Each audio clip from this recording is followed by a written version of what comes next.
नमस्ते, आप सभी विद्यार्थी का हमारे YouTube चैनल हिंदी पाठशाला पर स्वागत है। आज हम एईसी हिंदी पाठ्यक्रम से अंतिम कविता दुष्यंत कुमार द्वारा निर्मित हो गई है पीर पर्वत सी कविता को पढ़ेंगे। पहले के 3 रचनाओं को हमने विस्तार से समझाया है। उन सभी रचनाओं के वीडियो का लिंक डिस्क्रिप्शन पर उपलब्ध है। चलिए पहले लेखक के बारे में जान लेते हैं।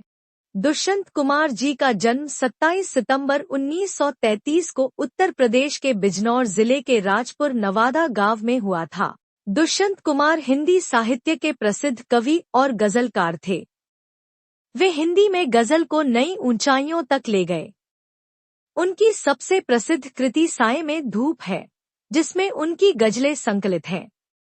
उनकी रचनाएं सामाजिक और राजनीतिक चेतना से ओतप्रोत हैं। उनका निधन 30 दिसंबर 1975 को हुआ था।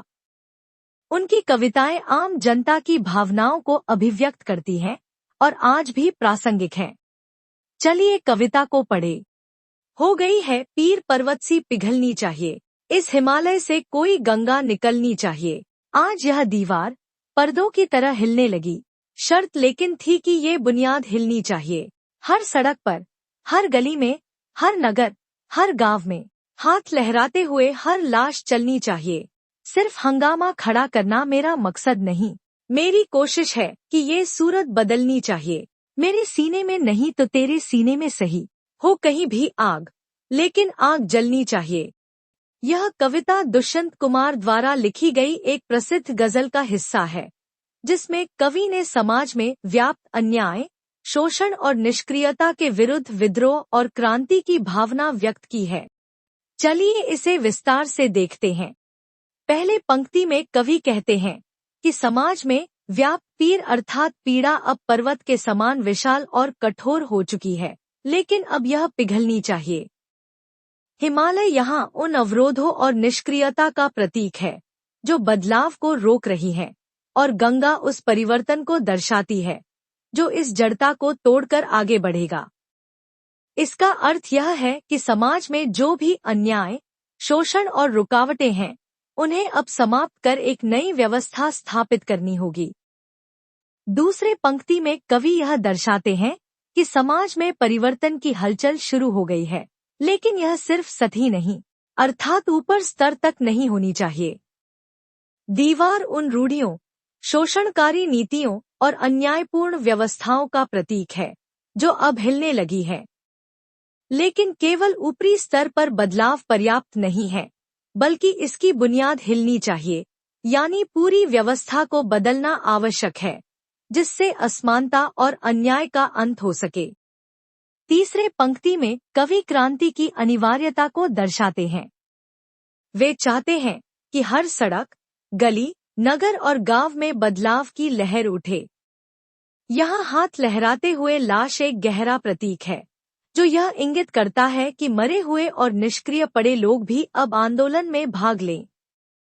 यह पंक्तियां उस अवस्था की ओर संकेत करती हैं जब शोषित जनता अपने अधिकारों के लिए खड़ी हो जाएगी और अन्याय के विरुद्ध संघर्ष करेगी।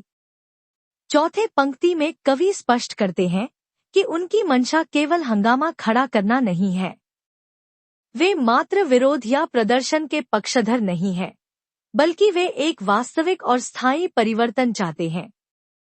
यह शेर उन लोगों पर कटाक्ष करता है जो केवल नारेबाजी और प्रदर्शन करते हैं, लेकिन किसी ठोस बदलाव की दिशा में कार्य नहीं करते। कवि की कोशिश यह है कि परिस्थितियां जड़ न रहें, बल्कि समाज की सूरत बदले और एक न्यायसंगत व्यवस्था स्थापित हो। अंतिम पंक्ति में कवि क्रांति की भावना को एक नई ऊंचाई पर ले जाते हैं। वे कहते हैं कि अगर उनके भीतर यह विद्रोह की आग नहीं जलती, तो किसी और के भीतर जले, लेकिन यह आग जलनी ही चाहिए। यहाँ आग परिवर्तन और संघर्ष की शक्ति का प्रतीक है। कवि का मत है कि किसी न किसी को इस बदलाव की लौ जलानी होगी, ताकि अन्याय के अंधकार को खत्म किया जा सके और एक नई रोशनी समाज में फैले।